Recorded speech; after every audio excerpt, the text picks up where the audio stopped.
Hey guys, আসসালামু আলাইকুম। Welcome back to my new video. আজকের পর্বে আমি আপনাদের সাথে খুবই মজাদার এবং ইজি চিটা রুটি বা চিটা পিঠার রেসিপি শেয়ার করব। এই পিঠাটা তৈরি কিন্তু খুবই সহজ। তো কথা না বাড়িয়ে চলুন রেসিপিটি শুরু করা যাক।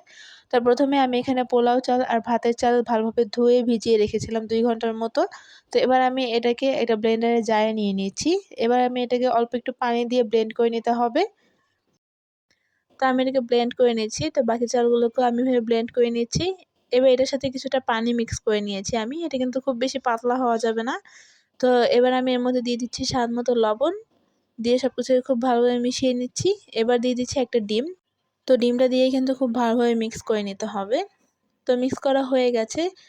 এবার চুলায় একটা প্যান গরম করে নিয়েছি। তার মধ্যে আমি তেল ব্রাশ করে নিচ্ছি। এবার আমি এই হাতের সাহায্যে এই পিঠাটাকে তৈরি করব। তো আপনারা হয়তো দেখেই বুঝতে পারছেন আমি কিভাবে তৈরি করছি। তো জাস্ট হাতের সাহায্যে এভাবে করে ঘুরিয়ে ঘুরিয়ে তৈরি করে নিলেই হয়ে যাবে। তো এভাবে করে জাস্ট ঘুরিয়ে দিলেই হয়ে যাবে। তো আমি এটাকে 1 মিনিটের মতো একটু ভেজে নিচ্ছি। তো ভাজা হয়ে গেছে। তো এবার আমি এটাকে এভাবে ভাঁজ করে এটাকে উঠিয়ে নিচ্ছি। তো আমি আপনাদেরকে আরও একটা তৈরি করে দেখাচ্ছি। জাস্ট হাতের সাহায্যে এভাবে ঘুরিয়ে দিলেই হয়ে যাবে। আপনারা এটা একটা বোতলের সাহায্যেও করতে পারেন। বোতলের ক্যাপটাকে ছিদ্র করে এভাবে দিতে পারেন। তো এভাবে করে আমি আরও একটা তৈরি করে নিয়েছি। তো আমার এই পিঠাটাও হয়ে গেছে। এবার আমি এটাকে ভাঁজ করে উঠিয়ে নিচ্ছি এবং বাকি পিঠাগুলোকেও তৈরি করে নিচ্ছি।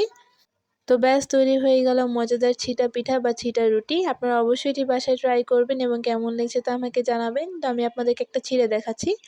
তো দেখুন এটা কতটা নরম হয়েছে এবং কতটা পারফেক্ট হয়েছে। তো আমার আজকের রেসিপিটি এ পর্যন্তই। ভালো লাগলে অবশ্যই লাইক, কমেন্ট, শেয়ার করবেন এবং আমার পেজটিকে ফলো করবেন। আল্লাহ হাফেজ।